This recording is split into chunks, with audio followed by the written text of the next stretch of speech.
자, 그 다음에 이제 박정희 긴 세월이 시작될 텐데요. 1963년까지 봤지. 1961년에 군정에 들어와서 63년에 헌법 개정돼서 4차 개헌 돼서 이제 4차 개헌 때 어떤 내용으로 바꿨습니까? 정부 형태는 다시 대통령제로 복귀시키고 양원제 의회는 단원제로 하겠다. 그 헌법, 그 개정 헌법에 따라 이제 대통령 직접 선거로 대선이 이루어집니다. 대선에서 이제 군 제대를 스스로 했던 박정희가 양복 입고 나타나잖아요. 그래서 박정희가 우리 윤보선 기억나요? 장면 내각 했을 때, 장면 내각 나왔을 때 대통령이었던 인물이 바로 윤보선이었죠. 그 윤보선입니다. 정말 애들이, 학생들이 역대 대통령 중에 가장 존재감이 없다. 없을 수밖에. 1년 남짓했는데 그마저도 내각 책임제 하에서의 대통령이었기 때문에, 자, 이때 윤보선이 나왔었어요. 근데 박정희가 윤보선을 근소한 차이로 이기고 대통령에 당선되었다. 자, 이제 박정희 정부 시대가 열립니다. 그럼 박정희는 어떤 일들을 했을까? 박정희도 한 이승만처럼 3번 정도 하기 때문에요. 각각의 정부권, 정권, 그 첫 번째 때 이제 한 일과 두 번째, 세 번째 이렇게 나눠서 봐야 됩니다.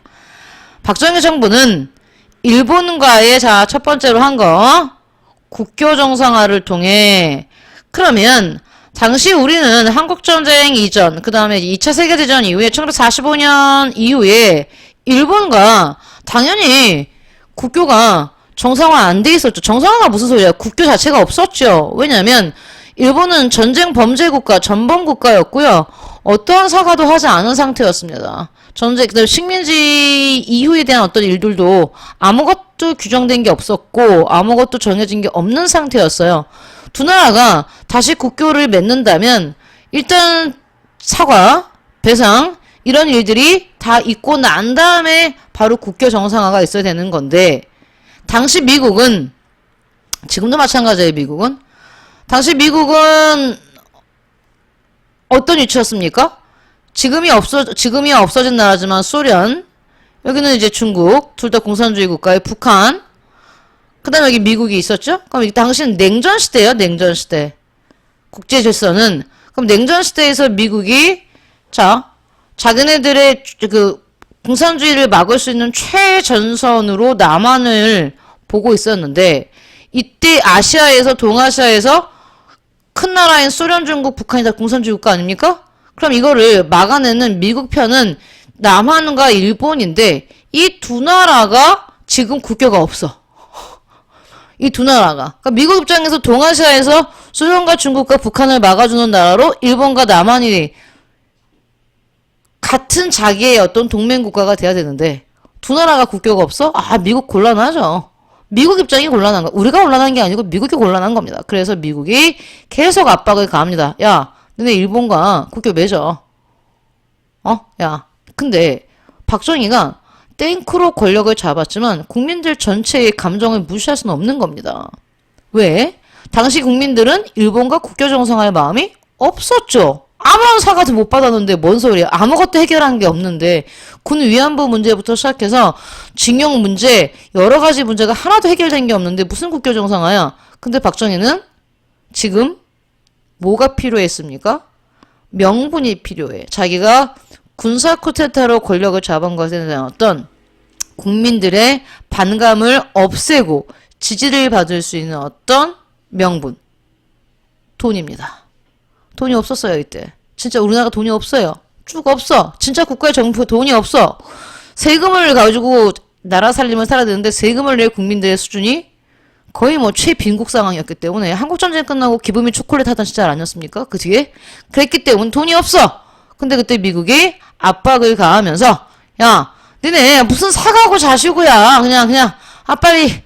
그럼 일본은 좋지. 아무런 것도 하지 않고 정상화를 할 수 있으니까. 그러면서 압박을 하면서 뭘 내놨냐? 돈 줄게. 이겁니다. 돈 줄게. 그래서 박정희 정부는 돈이 필요했고요. 돈. 미국은 일본과 한국이 빨리 자기의 똘마니가 돼야지 마음을 놨겠죠. 그래서 일본과 미국도 한일 국교 정상화를 원하고 있었다. 당연하지. 하지만 한국전쟁으로 경제성장을, 자, 일본은 그럼 왜 원했는데? 일본은 식민지가 필요하지. 정치적 식민지가 아니라 경제적 식민지. 식민지의 의미가 뭐였습니까? 봉이잖아요, 봉. 자본의 시장, 상품의 시장. 그지? 그러니 일본은 한국전쟁 때, 일본은 사실 2차 대전 이후에 초토화됐지만 한국전쟁으로 다시 경제성장을 이뤄놨어요. 미국한테 정말 많은 원조와 기술 원조도 받았고요. 그래서 이 부를 투자할 새로운 투자처가 필요했고, 그 투자처로서 남한을 생각하는 거죠. 미국은 동아시아에서 일본의 역할을 부각하여 자국의 군사 경제적 부담을 줄이려 했다. 미국이 자기네 부담, 일본을 키워서 일본한테 여기를 다 책임지게 하고 떠나면 자기네 부담이 줄겠지. 자, 이렇게 각각의 미국과 일본은 자기네 국가의 이익이 되게 하기 위해서 일본과 한국의 국교 정상화를 요구했다는 얘기입니다. 박정희 정부는 돈이 필요했고, 한일 정상회담은, 아니, 한일회담이죠. 한일회담은 군정식이던 1962년, 즉 박정희 정부가 출범하기 전인 군사정부 시절부터 준비했어요. 국민들이 모르게 62년부터 본격화되었다. 당시, 자, 우리나라 아까 우리 박정희가 군정시대 때 만든 게 중앙정보부를 했잖아요. 그 중앙정보부 중정장이 김종필이었죠. 사위이고 김종필. 당시 중앙정보부장 김종필과 일본의 외무대신이었던 오히라 사이에 계속 비밀리에 진행되니까요. 비밀회담이 진행되었는데, 여기에서 식민 지배에 대한 일본의 사과와 배상 등이 외면되고 빠졌다는 얘기입니다. 그리고 얘네가 배상금이 아니라, 전쟁 배상금이 아니라 독립 축하금의 명목으로, 와, 정말 이름, 이제 분노의 장명 센스가 나오고 있죠? 와, 진짜. 자기네가 식민지를 만들어서 자기네가 원자포탄 맞고 항복해서 우리가 독립했는데 그걸 축하하겠다는 독립 축하급의 명목으로 후원금과 차관 제공 등이 논의되었다. 근데 이 김종필 오히라 메모가 폭로가 돼요. 김종필과 오히라 사이에서 떴던 이 메모를 우리는 김종필 오히라 메모라고 하는데, 이 사실이 폭로되자 격분한 학생과 시민들이, 야, 지금 우리가 그지야? 정당한 사과를 받지도 못했고, 뭐? 독립축하금? 그런 명분으로 후원금과 차관을 받고 뭐 없었던 일로 하면서, 이게 그때 박정희 정부가 이때 한일 정상회담을 했기 때문에, 아니 한일 국교 정상을 했기 때문에 지금도 일본은 이때 얘기를 하죠. 야, 니네 그때 안 하기로 했잖아. 그런 거 묻지 않기로 했잖아. 그래서 돈 줬잖아. 근데 왜 자꾸 사과하라고 해? 이런 얘기가 나오는 겁니다.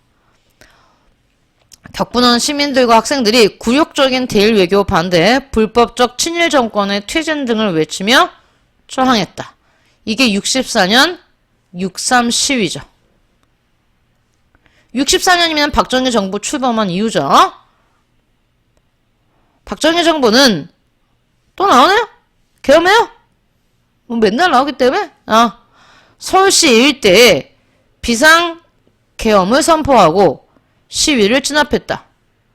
곧이어 학생과 제야 인사를 묶은 인민혁명당 사건. 자, 박정희 첫 번째 정부에서 일어난 일들 보세요.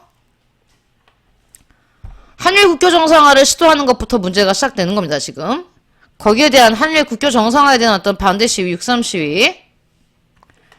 그리고 인혁당 사건이죠. 인민혁명당, 줄여서 인혁당이라고 할게요. 여기 보시면 인민혁명당 사건 나옵니다. 한일회담을 반대하는 시위가 거세지는 상황에서 64년 8월 박정희 정부가 학생 시위 배후에, 끝났지? 또 누가 있다고 얘기하겠어요? 공산주의가 있다고 하겠죠, 뭐. 학생 시위 배후에 북한의 지령을 받고 국가 변란을 기도한 지하 조직인 인민혁명당이 있다고 발표한 사건이다. 문맥을 잘 봐야 돼요. 이런 당이 있었다는 얘기가 아니라 얘네가 있다고 발표해. 그러면 돼요. 없는 사람도 만들어내는데요, 뭐. 새로 만들어요, 그냥 완전히. 새로운 사람도 탄생시키고, 원래 있던 사람도 존재를 없앨 수 있는 게 중앙정보부였기 때문에, 뭐, 없는 정당 하나 만들어서, 거기 회원에, 다 집어넣고, 걔네 사법 처리하는 거야, 뭐. 식은 죽 먹기였습니다. 얘네가 만들었어요. 학생과 제한인사를 묶어서, 자기네 마음에 안 드는 인사들 싹 묶어, 당 만들어. 이 뒤에 누가 있어? 북한. 그럼 뭔데? 이 박정희 정부의 국시가 반공인데, 공산주의 반대인데, 공산주의 정부랑 북한이 뒤에 있어? 얘네는 다 국가 반역자가 되는 거겠죠. 박정희 정부는 이런 이런 시민들의, 국민들의 반대에도 불구하고, 한일 회담을 다시 재개하고, 65년 일본에서 대일 청구권 문제에 합의했다. 같은 해 6월, 한일 기본조약이 조인되었고, 야당이 불참한 가운데 국회에서 비준되자, 아무래도 조약은 국회 비준이 있어야 되니까요. 근데 야당은 안 나왔고, 비준되자 각지에서 한일 국교 정상화 규탄하는 반대 투쟁이 전개되었다. 그러면 지금 한일 국교 정상화를 둘러싸고 그 전부터, 국교 정상화 되기 전부터 반대 시위가 있었고, 그 한일 국교 정상화 이전에 있었던 어떤 정부에 의한 탄압으로 뭐가 있습니다. 인민혁명당 사건이 있고, 그런 다음에 65년에 한일국교가 정상화가 되고 나서도 이후에도 역시 계속해서 뭐가 있었다? 시위가 있었다는 얘기입니다. 박정희 정부는 일부 대학교에 무기 휴교령 학교 문을 닫았죠? 그 다음에 뭐 제일 잘하는 게 뭐예요? 군대 동원시키는 거잖아요. 군대 동원해. 경찰이 아니야? 군대야. 군대. 대학교에 시위를 탄압하는데 군대가 나와. 군대를 동원하는 반대 투쟁을 탄압했다. 여기 보시면 제2의 한일 합방이라는 표현을 썼어요. 제2의 식민지다 라는 표현을 쓰는 거지. 한일 정상화에 대해서 반대하는 학생들의 시위 모습이 나와 있습니다. 하지만 뭐 했죠? 한일 기본조약을 둘러싼 쟁점. 한일 기본조약은 대한민국과 일본국 간의 기본관계에 관한 조약과 여기에 부속하는 4개의 협정 및 25개의 문서로 구성되어 있다. 지긋지긋합니다. 일본과 맺는 조약들은. 우리가 이미 식민지 되기 이전부터 쭉 봤었잖아요. 한일 의정서부터 시작해가고, 그죠? 이 조약에 양국이 자의적으로 해석할 수 있는 부분이 있어 식민 지배에 대한 배상을 두고 많은 문제가 되고 있다. 해서 박정희 정부 첫 번째 가장 큰 사건은 한일 국교 정상화 사건이었습니다. 두 번째는 베트남입니다. 자, 베트남 전쟁이 나오네요. 돈이 필요했습니다. 역시 박정희 정권을 움직이는 힘은 돈이에요. 한일 국교 정상화도 돈. 그런데도 부족해. 당연히 많이 부족하지. 일본이 후원금 몇 명을 조금 주고 그 다음엔 다 모였는데 유상차가 아니야. 빌려준 거란 말이야. 이자 받고. 근데 그걸로 택도 없이 부족합니다. 남한에 아무것도 없었기 때문에 얘네가 말하는 대로 국가를 재건하려면, 도로 만들고 하려면 돈이 필요한데 절대적으로 부족했죠. 그때 베트남 전쟁이 일어납니다. 5.16 군사정변 직후 박정희는 미국에 한국군의 베트남 파병을 제안하였으나 거절당했다. 그러니까 처음부터 박정희는 군대를 보내서 돈 벌 생각을 했죠. 근데 미국이 거절했어요. 하지만 이후 베트남 전쟁에 본격적으로 참전한 미국은 한국군의 파병을 요청했다. 나중에 자기네가 필요하니까. 야당과 일부 지식인들의 파병 반대에도 불구하고 박정희 정부는 파병을 강행했다. 박정희가 군대 갑니까? 아니잖아요. 베트남에 가서 죽어야 되는 사람들은 누구야? 서민들의 아들들이겠죠. 보내죠. 한국군의 베트남 파병은 1964년 의료단과 태권도 교관의 파견으로 시작되었다. 이듬해부터는 그 다음에 65년부터 전투부대의 파병이 이루어져. 그러면 65년은 중요한 해예요. 1965년을 기억하세요. 저기 보세요. 1960년에 4.19 혁명이 일어나서 1961년에 장면 내각이 들어왔다가 1961년 5.16 군사 쿠데타로 군사정변이 일어나서 1963년까지 군정을 하고 63년에 대선을 통해서 대통령이 된 박정희. 그 65년에 지금 두 개가 다 있는 겁니다. 한일 국교 정상화가 있고요. 그 다음에 베트남 파병이 시작되는 겁니다. 물론 64년에 처음 파견했지만 그때는 전투부대가 아니란 말이에요. 의료단과 태권도 교관이라고 나왔잖아. 전투부대를 보낸 건 65년부터죠. 그래서 65년 굵직한 사건 두 개, 한일 국교와 베트남 파병. 둘 다 돈이 들어오죠. 돈이 들어온다. 65년부터 전투부대를 파병해서 73년까지니까 7년 동안 굉장히 긴 시간이죠. 32만 명의 병력이 파병돼요. 한국군의 파병 비용은 대부분 미국이 지불했으며 한국은 베트남 파병과 관련된 중요한 문서, 브라운각서, 우리 아까 한일 국교에 관련돼서는 김종필 오히라 비밀 메모가 나왔다면 베트남 파병에 관련해서는 브라운각서를 한번 보시면 됩니다. 자, 미국이 한국군에게 자기네가 이제 한국 군대 요청을 했기 때문에 우리가 파병을 하는 대가로 미국이 약속한 것들이죠. 군사원조. 한국에 있는 한국군의 현대화 계획을 위해 앞으로 수년 동안 상당량의 장비를 주겠다. 경제의 돈입니다. 이미 약속한 바 있는 1억 5천만 달러 규모의 차관에 덧붙여 한국의 경제 개발을 돕기 위한 추가 차관을 돈을 빌려주겠다. 그리고 미국의 원조 말고도요, 개인적으로 이제 병사들 중에 파병돼서 거기서 목숨값으로 받아오는 돈들이 있었어요. 미국한테 받는 월급이죠? 달러. 그것도 역시 국내의 돈으로 들어오게 됩니다. 자, 이 브라운 각서에 따라 베트남에 대해 수출을 늘릴 수 있었고 미국으로부터 차관도 제공받았다. 또 관세 인하 등 미국 시장에 상품을 수출하는 데 유리한 혜택을 누렸다. 박정희 정부는 이러한 베트남 베트남 전쟁을 통해서 특별하게 벌어들인 수입, 베트남 특수를 배경으로 수출 중심의 경제 정책을 추진해 나갔다. 그러나 베트남 전쟁에서 5천여 명의 한국군은 희생되었고 지금도 많은 사람이 부상과 고엽제, 후유증으로 교통을 겪고 있다. 이 밖에도 베트남 민간인들의 희생, 한국인과 베트남인 사이에서 태어난 2세인 라이따이안 등의 많은 문제가 남아있다. 그럼 여러분은 뭘 기억하시면 됩니까? 돈이 들어왔구나. 굴욕적인 한일 국교와 군인들의 피를 팔아서 목숨을 판 목숨값인 베트남 파병까지 일단 박정희 정부를 움직일 수 있는 돈이 들어와 있구나. 그럼 이 돈으로 뭘 했을까? 뭘 하긴요? 경제개발 5개년 계획을 하겠죠. 여기 보시면 67년에 베트남 전쟁에 참전한 국군, 그 다음에 98년에 호치민의 묘소에 헌화하는 김대중 전 대통령의 모습이 실려있네요.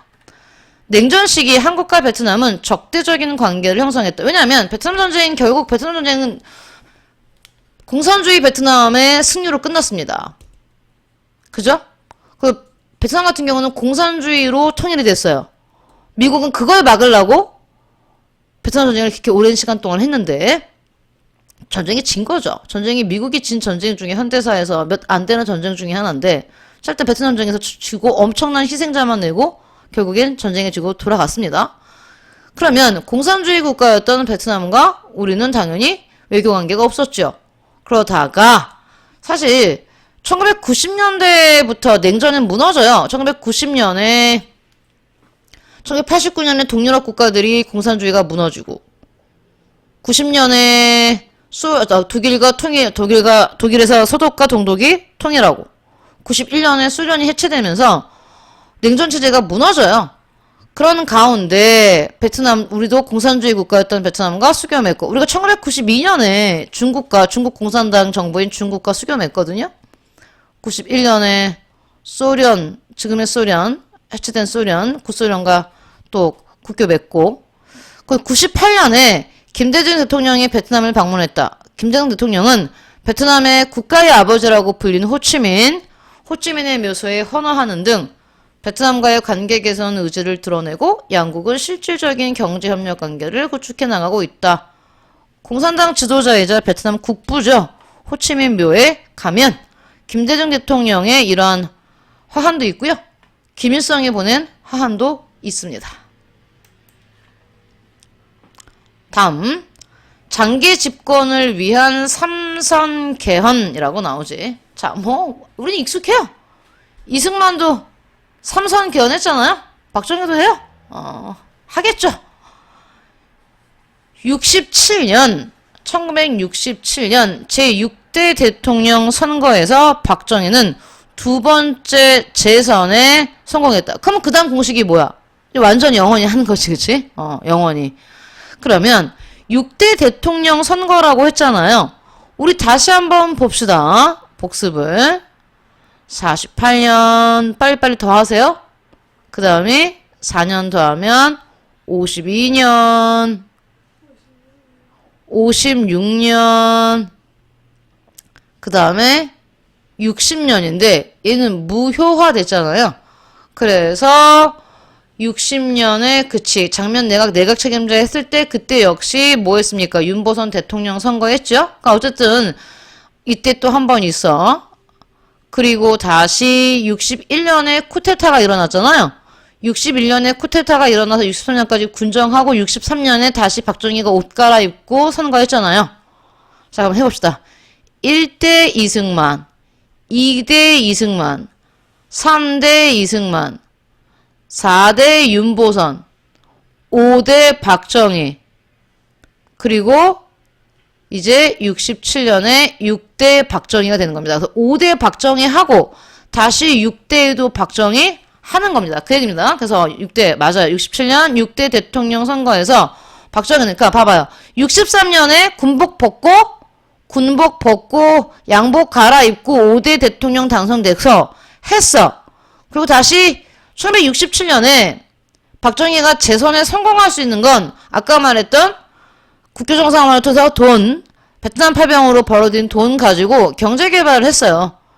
경제개발 정책을 펼쳤기 때문에 자 어느 정도 발전된 모습들을 보고 재선에 성공했던 거죠. 근데 박정희 정부는 대통령 선거 직후 열린 국회의원 선거를 앞두고 대통령 등 고위 공무원들의 선거운동이 가능하도록 법령을 고쳤다. 이후 대통령, 국무총리, 장관 등이 지방을 돌아다닙니다. 지금은 상상할 수 없는 장면이죠? 법을 고쳤다잖아요. 대통령도 국회의원 선거에 선거운동 할 수 있게 법을 고치고 이제 대통령도 국무총리도 장관 등이 다 이제 지방을 돌아다니며 국회의원 선거운동을 하는 이런 모습. 지역 개발 공약을 내걸었고 선거 결과 이렇게 대통령과 국무총리, 장관, 공무원들이 대대적으로 국회의원 선거를 도와준 결과 여당인 민주공화당이 단독으로 헌법을 개정할 수 있는 의석수를 확보하게 됐다. 참 큰 그림이 있어요. 박정희를 또 한 번 영원 대통령 시키기 위해서 1차적으로 국회의원 선거에 성공하기 위해 법을 바꾸고 그래서 대통령이 국회의원 선거 운동을 하고 그 결과 국회의원의 여당이 압도적인 다수로 의석수를 차지했으니까 준비 작업은 끝났죠. 이제 헌법만 바꾸면 됩니다. 4.4.5 이런 거 필요 없잖아. 왜? 여당이 헌법 의석수를 차지했기 때문에. 자, 그래서 봐봐요. 63년, 67년인데 또 어떤 일이 있었냐면 박정희 두 번째 6대 대통령 시기에 박정희 정부 2기 두 번째 시기에 68년에 북한 특수부대의 청와대 습격 사건 유명하죠. 이때 김신조 사건이라고 하는데 또 세계사적으로는 푸에블로우 나포 사건. 자, 푸에블로우 나포 사건은 68년 1월 미국 해군 장교와 민간인 등 80명을 태운 미국의 첩보함이죠. 푸에블로우가 북한에 납포된 사건이다. 미국 정보부의 암흑의 역사네요. 첩보선이, 첩보선이 잡혔잖아요? 네, 첩보선이 잡혔어요.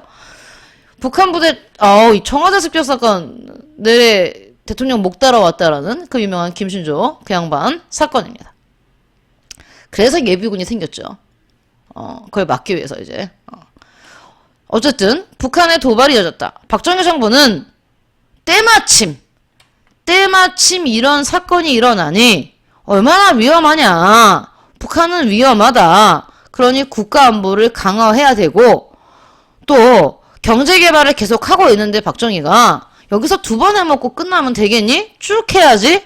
이렇게 대통령이 세 번 할 수 있는 그런 가능성이 있어야 한다고 주장하기 시작합니다. 여당 의원들은 학생 시위와 야당의 반대 투쟁에도 아랑곳하지 않고 69년 국회 별관에 모여 삼선 개헌안을 통과시킵니다. 자, 이게 몇 차 개헌이에요? 네. 쓰다가 까먹었어요, 선생님. 어딨어요? 우리 5차인가요? 우리 4차까지 봤나요, 아까? 4차 개헌? 네. 5차 개헌. 개헌해. 바꿔. 그래서 역시 통과됐어요. 그래서 박정희는 이제 3번 할 수 있게 됐습니다. 박정희 장기 집권의 토대가 마련되었다. 이때가 몇 년입니까? 68년, 69년이죠. 69년에 삼선 개헌되는 것이. 그럼 다시 할까요? 8차 개헌, 4.4 오입, 그 다음에 내각 책임제. 그 다음에 다시 박정희가 다시 돌린 거, 4차. 군정 때 고친 거. 그 다음에 5차 삼선 개헌. 오케이. 5차 맞네요. 삼선 개헌. 그리고 70년을 전후로 박정희 정부는 아직 봐봐요. 67년에 대통령 당선됐기 때문에 4년이니까 1971년까지 시간이 있는 겁니다, 지금. 임기가. 70년을 전후로 박정희 정부는 물론 69년에 삼선 개헌 반대 시위했죠. 망국적인 삼선 개헌 음모를 규탄하자. 근데 뭐 국회가 헌법 개헌안 정족수를 넘겼는데요, 뭘. 의석수가. 70년을 전후로 박정희 정부는 안팎으로 변화 요구에 직면했다. 국내적으로는 삼선 개헌과 60년대 후반 경제 성장률 하락 등으로 정부에 대한 비판이 거세졌다. 학생들은 교련 철폐를 요구했고 선생님들 교련 시간이 있었어요. 판사들은 사법부 독립을 요구하며 사표를 제출하기도 했다. 71년, 자 71년 남았죠. 7대 대통령 선거죠, 이때.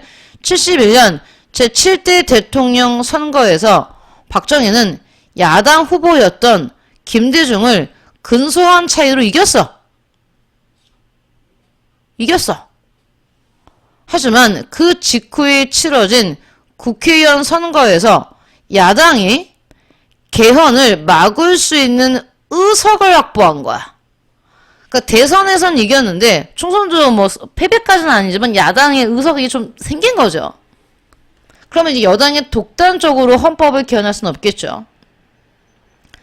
게다가 일단 보세요, 여러분. 이거 5대 6대 71년 대선에서 7대 대통령 박정희입니다. 이제 아까 이승만이 1대 2대 3대 이승만, 5대 6대 7대 박정희 이렇게 되는 겁니다. 4대 윤보선 장면 내각. 자, 그러면 국제적으로는 냉전 완화의 분위기가 고조되었다. 미국 대통령 닉슨은 베트남 전쟁과 같이 아시아에서 발생하는 분쟁에 미국이 개입하지 않겠다고 선언한 닉슨 독트린, 불간섭주의. 이어 적국이었던 중국을 미국 대통령이 방문하죠. 또 미국은 박정희 정부에게 남북 대화를 요구해요. 또한 주한미군의 일부를 철수시켰습니다. 이렇게 냉전 체제가 완화되면 박정희 정부는 힘들지. 국시가 반공인데 공산주의 반대로 지금까지 살아남았는데 걔네들이랑 지금 화해하란 얘기 아닙니까?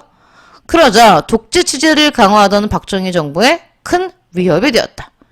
이후 박정희 정부는 북한에 남북 대화를 제안하고 이산가족 찾기를 위한 남북 적십자 회담을 추진했다. 그래서 72년 7월 4일 정말 통일되는 줄 알았대요. 선생님이 아까 박정희 정권 때 초등학교를 다녔다고 하는데 계산을 해봐야겠네요. 아닌 것 같아요.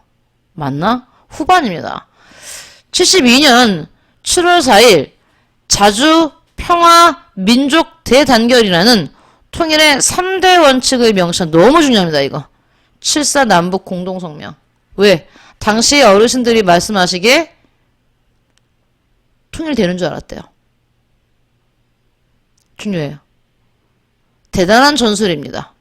곧 통일이 될 것 같은 어떤 제스처, 기운. 국민들은 이걸 보고 열광했겠지. 근데 이거는 뭘 위한? 다음 박정희의 행보를 위한 어떤 페이크 같은 거였습니다. 이거는 북한도 마찬가지예요. 김일성과 박정희가 각각 이렇게 곧 남북한 국민 모두에게 통일이 될 것처럼 화해가 곧 이루어질 것처럼 안심시켜놓고 뒤통수를 거하게 칩니다.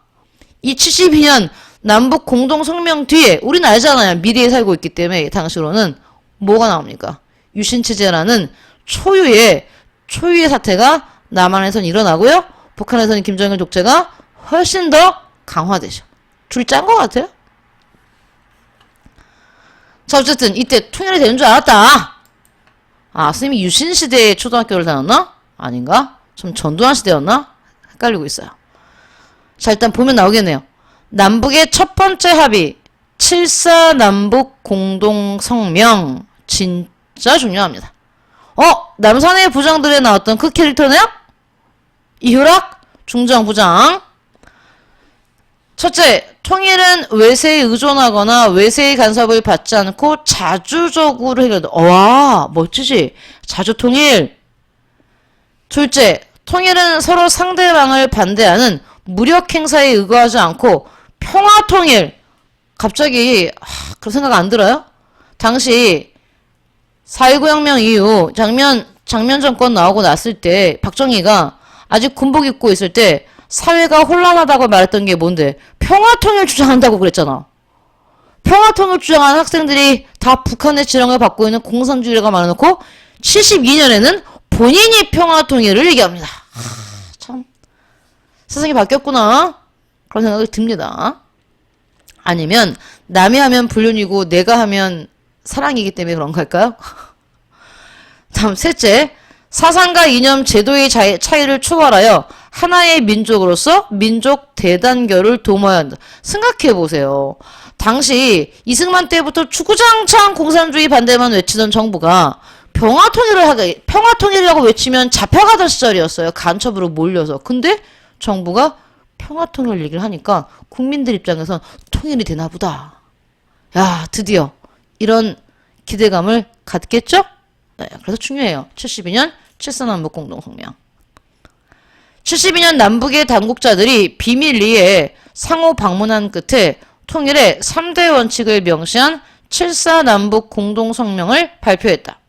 분단 이후 중요합니다. 이건 최초이기 때문에 분단 이후 남북 간의 첫 번째 합의 7.4 남북 공동성명은 이후 통일 논의의 기본 원칙이 되었다. 그러나 박정희와 김일성은 내가 짰다 그랬죠? 대단한 애들입니다. 야, 박정희보다 더 대단한 애가 있네요. 누가 있어요? 김일성. 이승만은 박기규라 됐지. 김일성은 쭉 김일성이야. 그때 김일성 걔입니다. 그 친구 쭉 김일성입니다. 박정희와 김일성은 각각 유신헌법과 남쪽에서는 박정희가 유신헌법 만들고요. 북쪽에서는 김일성의 사회주의 헌법 제정해서 고조된 통일 분위기를 독재 체제를 강화하는데 철저히 이용했지. 굉장히 좋은 표현을 썼네요. 이용했죠. 정말 뒤통수를 너무 거하게 맞아서 그 다음에 국민들이 입을 턱에 다 빠져서 다물지 못했다고 합니다. 통일되는 줄 알았더니 더 끔찍한 반공 겨울공화국이라고 불리우는 박정희의 유신체제가 나올 겁니다. 일단 우리는 오늘은 72년 7.4 남북 공동성명까지 쭉 전개되는 바쁜 현대사를 봤어요. 뒤에는 더 급박한 사건들이 몰려 있습니다. 그래서 오늘 기억해야 되는 연도들 기억하시면서 특히 1965년 1965년 한일 정상, 한일 국교, 베트남 파병. 그걸 발판 후 67년 6대 대통령 선거에 박정희 당선되고 삼선 개헌하고 그 전에 박정희가 삼선 개헌을 하기 전에 정말 어떤 사건들이 있었다. 68년에 아까 말했던 청와대 습격 사건, 북한에 의한 푸에블로 나포 사건 이런 게 있어서 삼선 개헌이 통과됐다. 그 전에 차곡차곡 준비를 했다. 그쵸? 숨가쁘게 우리나라 현대사는 정말 숨가쁩니다. 고생하셨어요.